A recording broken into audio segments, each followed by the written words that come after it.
Mari kita panjatkan puji dan syukur kehadirat Allah Subhanahu wa Ta'ala atas segala karunia nikmat dan rahmat-Nya yang Allah curahkan kepada kita, dan kita bermohon kepada Allah Subhanahu wa Ta'ala mudah-mudahan Allah Subhanahu wa Ta'ala senantiasa meningkatkan pangkat dan derajat kita, melancarkan rezeki kita bagaikan hujan lebat, menjauhkan diri kita dan keluarga kita dari setiap orang yang berniat jahat dan zalim terhadap kita. Mudah-mudahan segala kegundahan, kegelisahan, ketidakamanan, ketidaknyamanan, ketidakdamaian dalam diri dan pikiran kita diganti oleh Allah Subhanahu wa Ta'ala dengan keamanan, kenyamanan, dan kedamaian, sehingga hidup kita berada dalam kebahagiaan, baik bahagia di dunia, bahkan kita semuanya nanti mudah-mudahan bisa reuni akbar di syurganya Allah Subhanahu wa Ta'ala. Dan mudah-mudahan Allah Subhanahu wa Ta'ala menjadikan keluarga kita keluarga yang sakinah mawaddah warahmah, menjadikan anak cucu kita menjadi anak cucu yang soleh dan solehah, menjadikan hidup kita dalam keadaan istiqomah, dalam keadaan beribadah, dan mati kita dalam keadaan husnul khatimah. Amin ya rabbal. Shalawat beserta salam selamanya terlimpahkan kepada panutan kita Kanjeng Nabi besar Muhammad sallallahu alaihi wasallam, pada keluarganya, para sahabatnya, tabi'in dan tabi'atnya, dan yang turut pada ajarannya sampai yaumil qiyamah. Hadirin jamaah salat subuh mushola An-Nur yang saya hormati, melanjutkan materi yang sebelumnya saya sampaikan tentang khawariqul adat, kejadian yang luar biasa yang Allah berikan kepada hamba-hambanya supaya kita tidak terkecoh apakah itu masuknya ma'unah atau istijraj atau sihir. Maka setidaknya kita harus paham kepada siapa dan apa hukumnya kejadian yang luar biasa itu yang Allah berikan kepada manusia. Pada bahasan yang lalu, kalau kejadian yang luar biasa yang Allah berikan kepada seseorang sebelum diangkat jadi Nabi dan Rasul namanya irhas. Setelah diangkat menjadi Nabi dan Rasul namanya mukjizat. Kalau kejadian yang luar biasa itu Allah berikan kepada para wali, para kekasihnya Allah Subhanahu wa Ta'ala yang senantiasa bibirnya basah zikir kepada Allah Subhanahu wa Ta'ala, yang senantiasa hatinya terpaut kepada Allah Subhanahu wa Ta'ala, kehidupannya diserahkan pada Allah Subhanahu wa Ta'ala, kemudian mempunyai keajaiban-keajaiban. Kemudian Allah berikan keanehan-keanehan yang di luar nalar manusia. Itu namanya karomah. Pada bahasan sekarang ada yang nomor 4 namanya ma'unah. Artinya pertolongan Allah Subhanahu wa Ta'ala. Ma'unah Allah berikan kepada seseorang mukmin saleh. Irhas gak mungkin ada, mukjizat sudah tidak ada, karena Nabi Muhammad SAW adalah khatamin nabiyyin, penutup seluruh nabi. Kalau sekarang yang masih ada, kalau enggak karomah, ma'unah. Karomah tinggal ngukur diri kita. Kita mah enggak mungkin kalau jadi wali seperti yang dikategorikan wali. Kalau wali murid ya, kalau wali-wali yang lain mungkin ada. Tapi pintu kewalian masih dibuka oleh Allah Subhanahu wa Ta'ala. Artinya tidak tertutup sampai yaumil qiyamah. Tapi setidaknya ke kita kemungkinan adalah ma'unah. Ma'unah itu pertolongan Allah Subhanahu wa Ta'ala. Pada kesempatan yang lalu saya kutip juga bahwasanya ma'unah ini ada yang muktasabin wa ghairu muktasabin. Ada yang memang diikhtiarkan, ada yang tidak.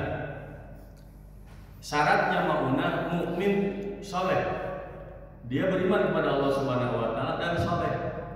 Kriteria saleh setidaknya dia melaksanakan perintah Allah Subhanahu wa Ta'ala dan meninggalkan yang dilarang oleh Allah Subhanahu wa Ta'ala. Setidaknya yang wajib yang dijalankan, yang dilarang dosa-dosa besar ditinggalkan. Karena kalau dosa kecil mah ya hidup kita kiri kanan depan belakang udah dosa semua, ya kan? Keluar dari rumah minggu pagi, perempuan-perempuannya udah pakaiannya seksi-seksi, dilihat oleh anak muda mau merem melek, ya kan? Mau merem mau badir melek dosa, melek jadi ya kan? Nah, setidaknya kewajiban-kewajiban dari Allah Subhanahu wa taala dijalankan. Sholat 5 waktu dijalankan. Apalagi kalau amaliyah sunnahnya, sholat bukan hanya 5 waktunya saja, tapi sholat sunat muakkadnya, yang rawatibnya maupun nawafilnya pun dijalankan. Kemudian baca Qur'annya juga didawamkan. Amaliyah yang lainnya juga dirutinkan. Dan dosa-dosa besar seperti halnya mu'limo kalau orang Jawa bilang. Dosa-dosa besar seperti halnya zina, mabuk, dan lain sebagainya ditinggalkan. Kemudian timbul kejadian yang luar biasa. Saya contohkan kemarin, pemartak misalnya berangkat ke Surabaya, naik motor, tabrakan tengah jalan, motornya hancur, tapi dirinya alhamdulillah diselamatkan oleh Allah Subhanahu wa taala. Karena secara lahiriahnya pemartak melaksanakan perintah Allah, sholatnya dijaga, ibadahnya dijaga, maksiatnya ditinggalkan. Itu adalah ma'unah, pertolongan dari Allah Subhanahu wa taala. Kalau yang memang diikhtiarkan, dijadikan sarana untuk berdoa kepada Allah Subhanahu wa taala, yang penting harus diperhatikan. Yang pertama yang boleh itu dalam bacaan Al-Quran. Misalnya kita meminta kepada Allah Subhanahu wa taala supaya derajat kita ditinggikan oleh Allah Subhanahu wa taala dengan mendawamkan surat Ali Imran ayat 26-27. Misalnya qulillahumma malikal mulki tu'til mulka man tasha wa tanzilul mulka mimman tasha wa tu'izzu man tasha wa tudhillu man tasha bi yadikal khair, dan selanjutnya beliau dawamkan habis sholat semampunya dia. Kemudian Allah karuniakan dimanapun dia berada senantiasa ditinggikan oleh Allah Subhanahu wa taala derajatnya. Nah, itu namanya ma'unah. Kemudian yang kedua, doa-doa yang memang dijazahkan langsung oleh Rasulullah SAW. Kemudian ada doa-doa yang bisa didawamkan, biasa didawamkan oleh para ulama dan para wali. Contohnya hizib asrar, ada hizib asrar, ada hiriz. Kita tapa'ul doa-doa mereka kita baca. Misalnya hizib bahri, hizib nasri, hizib nasor, hizib yamani, hizib andarun, dan hizib-hizib yang lain. Kita baca doa-doa itu seperti halnya doa-doa yang benar berpanjatkan. Kemudian Allah berikan karunia, keajaiban yang luar biasa pada diri kita. Tahu-taunya di perjalanan ada yang ngerampok kita, ada yang begal kita, ternyata pesonya, goloknya agak mempan terhadap kita. Kita yakinkan bukan diri kita yang kuat, bukan diri kita yang mampu, tapi Allah Subhanahu wa taala menjaga kita dengan pertolongannya, dengan ma'unah kepada kita. Kemudian boleh membaca sholawat, karena sholawat ini manfaatnya luar biasa sekali, ya kan? Barang siapa yang sholawat 1 kali kepadaku, maka Allah akan membalasnya 10 kali dari sholawatnya. Nah, hadirin rahimakumullah. Kemudian kita bisa dengan mendawamkan asma mubarakah, seperti halnya asmaul husna. Kita kesempitan dalam hidup, pengen Allah Subhanahu wa taala memberikan karunia rezeki yang lancar, karena bingung bagaimana cara usahanya, cuma mendawamkan ya Fattah ya Razak, ya Fattah ya Razak, hajat yang membukakan, hajat yang memberi rezeki, kita dawamkan itu. Misalnya pengen kaya, kita cuma minta kepada Allah Subhanahu wa taala yang maha kaya, ya Ghani ya Mughni, ya Ghani ya Mughni, ya Ghani ya Mughni. Hajat yang maha kaya, hajat yang memberikan kekayaan. Minta kepada Allah Subhanahu wa taala serta menyebut asma-Nya. Meminta kepada zat Allah yang maha kaya yang memberikan kekayaan. Hati kita keras, hati kita tidak mudah diberikan nasihat. Kita sedang mendawamkan ya Latif, ya Latif, ya Latif, ya Latif. Hajat yang maha lembut, lembutkanlah hatiku, lembutkanlah hati orang-orang kepada aku, dan lain sebagainya. Mohon pada Allah Subhanahu wa taala. Kejadian yang luar biasa dengan mendawamkan asmaul husna, asmaul mubarakah, insyaallah itu namanya ma'unah. Kemudian yang terakhir, ada yang disebut dengan istijraj. Istijraj itu adalah, kalau bahasa kitanya dilulukan, diangkat tapi untuk dijatuhkan. Kejadian yang luar biasa yang Allah berikan kepada orang-orang mukmin tapi fasik. Fasik itu dia masih beriman tapi melakukan dosa-dosa besar. Kalau bahasa jamunya namanya STMJ, sholat terus maksiat jalan, ya kan? Sholat sesolat tapi maksiat juga dijalanin. Tahu-taunya dia gak mempan dibacok, gak mempan diapa-apain dan sebagainya. Kejadian yang biasa namanya istijraj. Atau misalnya maaf, sholat gak pernah, dibilang kafir yang gak mau karena dibilangnya dia mukmin. Dia beriman kepada Allah Subhanahu wa taala. sholat jarang, ibadah nggak dilakuin dan lain sebagainya, tapi ekonominya kaya terus. Sampai-sampai ada yang ngiri. Perasaan saya mah sholat tiap hari, tahajud tiap malam, duha tiap pagi, baca Quran tiap hari. Loh kok hidup saya kan nggak kaya-kaya? Si itu nggak pernah sholat, nggak pernah kelihatan ke mushola, nggak pernah kelihatan ke masjid dan lain sebagainya. Tapi kenapa hidupnya kaya? Kadang-kadang orang yang kurang kuat imannya timbul perkataan meskipun nggak terucap tapi di hati, jangan-jangan Allah sudah tidak adil terhadap kita. Nah, hati-hati, jangan mengatakan demikian. Nah, kalaupun kejadian yang aneh itu yang luar biasa, orang malah semakin jauh pada Allah Subhanahu wa taala, semakin kaya, semakin dinaikkan derajatnya, semakin ditinggikan martabatnya, jangan aneh kalau dia mukmin tapi pasif, namanya istijrad. Falamma nasu bima utu akhadnahum baghtah. Kalau seandainya mereka berbangga-bangga, hatta iza farihu bima utu akhadnahum baghtah. Ketika mereka berbangga-bangga, bersenang-senang dengan apa yang Allah berikan kepada mereka, mereka lalai kepada Allah. Ternyata toh ninggalin sholat juga tetap saya kaya, ternyata toh saya ninggalin puasa Ramadan juga tetap saya masih jaya. Akhadnahum baghtah. Ketika mereka lupa kepada Allah Subhanahu wa taala, sekonyong-konyong Allah akan siksa mereka tanpa mereka sadar. Makanya dalam kehidupan kita jangan terlalu aneh, terlalu takjub. Allah dengan mudah bisa mengangkat derajat seseorang dan dengan sekejap mata kalau mau menjatuhkan seseorang. Dan dalam kehidupan pun fenomena mungkin kita setiap saat, setiap hari, bahkan kita sering mendengar, melihat bahkan dengan mata kepala sendiri. Ada orang yang dulunya diluluhkan, tapi ternyata sekarang derajatnya lebih hina dan lebih rendah daripada kita. Bahkan bisa jadi teman kita dulu ada yang dihina-hina, dijelek-jelek, bahkan di sekolahnya dilecehkan oleh teman-teman sekelasnya. Tapi setelah kita dewasa ternyata martabat dia lebih mulia dibandingkan kita. Allah sekejap mata. Makanya Rasulullah SAW mengingatkan kepada kita, likulli dzi ni'matin mahsur. Setiap kenikmatan apapun yang Allah berikan kepada kita pasti dikelilingi oleh orang-orang yang iri dengki. Itu yang harus kita hati-hati. Apa itu iri dengki? Apa itu hasud? Orang hasud adalah orang yang tidak pernah menerima, orang yang tidak pernah suka, dan orang yang tidak pernah menyukai apabila orang lain menerima kenikmatan. Jadi kalau orang senang, benci dia. Kalau orang bahagia, gak suka dia. Kalau bahasa tukul arwananya SMS, senang melihat orang lain susah, susah melihat orang lain senang. Bahasa. Kalau dalam diri kita dan hati kita ada perasaan begitu, istighfar Pak. Karena orang hasud itu penyebab dosa-dosa yang lain dilakukan. Tipe hasud ada dua. Yang pertama ada yang menginginkan kenikmatan yang dimiliki oleh orang lain itu lenyap.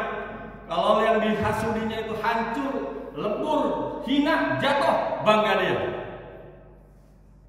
Yang kedua, tipe orang hasud itu ada yang menginginkan kenikmatan yang dimiliki oleh orang lain itu bisa dimiliki oleh dirinya. Makanya rentan. Seperti halnya pada pedagang, para pejabat, tak terkecuali ustaz. Makanya surga itu bukan untuk ustaz, bukan untuk kiai. Perasaan ustaz. Saya pernah dulu, maaf, di kampung gitu kan. Datang di kampung, buka pengajian, baru-baru 2 bulan pengajian, udah ada 200 anak-anak santri.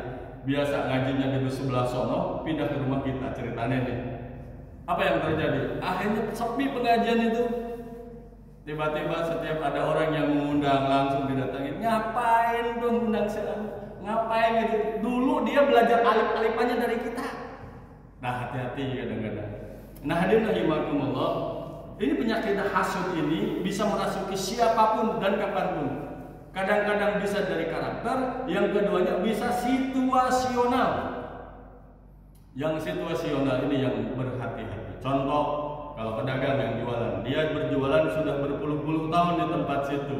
Pelanggannya sudah banyak dari mana-mana. Tiba-tiba ada orang baru datang jualan yang sama, ada di sebelahnya. Tiba-tiba baru 1 bulan saja sudah ramai dan pelanggan-pelanggan dirinya pindah ke dirinya. Panas gak kira-kira Pak? Kalau orang yang punya sifat hasud, timbul panas. Kalau sudah hasud merasuki diri kita dan hati kita, 3 hal pasti dilakukan. Nauzubillah min dzalik. Yang pertama, ghibah. Ghibah itu membicarakan aib orang, menceritakan kejelekan orang tanpa fakta, tanpa bukti. Kalaupun ada bukti, tapi dia paling suka menggosipkan orang di belakangnya. Apa ini. Ya kan? Ada kejelekannya, ada keburukannya, tapi dia gosipin di belakang, itu namanya ghibah. Ternyata orang yang kita hasudin digibah kagak mempan, malah tambah jaya. Ketika dijelek-jelekan malah tambah makmur, ketika dijatuhkan malah tambah mulia. Sifat yang kedua datang namanya fitnah, menuduh seseorang tanpa bukti. Si itu mah jualan soto, bukan daging ayam, tau enggak? Setiap malam dia suka bawa beril angin, jadi tikus. Apa enggak nyadar tuh? Dagingnya itu bukan daging ayam, tapi daging tikus gitu kan? Hanya tujuannya satu, supaya yang dihasud dia itu jatuh, supaya pelanggannya itu lari balik lagi ke dia. Maaf, ketika kita punya pengaruh di masyarakat, ketika kita punya wibawa di masyarakat, dihormati, itu pun kadang-kadang timbul hasud pada diri kita. Ketika ada orang baru datang, loh kok orang kenapa yang tadinya senang sama kita, kenapa mereka senang sama orang lain? Makanya harus berhati-hati. Makanya dalam Al-Quran kita diajarin oleh Rasulullah SAW dengan firman Allah Subhanahu Wa Taala, wa min syarri hasidin idza hasad. Kita berlindung pada Allah Subhanahu Wa Taala dari kejelekan dan kejahatannya orang yang hasud. Tatkala dia hasud, awalnya sih nggak hasud, tapi karena lama-lama nih orang ini bahaya nih. Kalau dibiarin ya lama-lama mengancam keberadaan kita, mengancam popularitas kita, mengancam pengaruh kita dan lain sebagainya. Tiba-tiba hasud itu datang. Kemudian yang terakhirnya, digibah nggak mempan, difitnah malah tambah jaya, difitnah malah tambah mencorong. Satu lagi, kadang-kadang orang itu mengorbankan akidahnya, melakukan sihir. Dia datang ke dukun, dia datang ke paranormal, dia datang ke orang pintar katanya, dengan melakukan praktek-praktek yang dilarang oleh Allah Subhanahu Wa Taala. Karena tujuan orang hasud, dia tidak akan merasa puas kalau yang tidak dihasudinya itu tidak jatuh atau yang dimilikinya bisa dimiliki oleh dirinya. Oleh karena itu, rahimakumullah, sebetulnya dalam bahasan sifat wahdaniyat fil af'al dalam kitab Tijani Daruri dan kitab Umabarahin, Jawharut Tauhid dan lain sebagainya, ada pembagian sihir itu ada berapa? Para ulama mengatakan sihir itu semuanya ada 10. Karena kalau dibahas pun satu-satu gak akan cukup. Mudah-mudahan apa yang saya sampaikan bermanfaat untuk kita sekalian, dan mudah-mudahan kita dilindungi oleh Allah Subhanahu Wa Taala pikiran hati kita dari perasaan hasud, karena hasud itu bisa merusak diri kita. Pekerjaan-pekerjaan, amalia-amalia seperti ghibah dan fitnah, bahkan melakukan yang dilarang oleh Allah Subhanahu Wa Taala bisa terjadi pada diri kita. Mudah-mudahan Allah Subhanahu Wa Taala membimbing hidup kita dan kehidupan kita senantiasa dalam lindungannya dan keberkahannya. Mudah-mudahan kita hidup selamat di dunia dan akhirat. Subhanallahi wa bihamdika, asyhadu an la ilaha illa anta, astaghfiruka wa atubu ilaik. Assalamualaikum.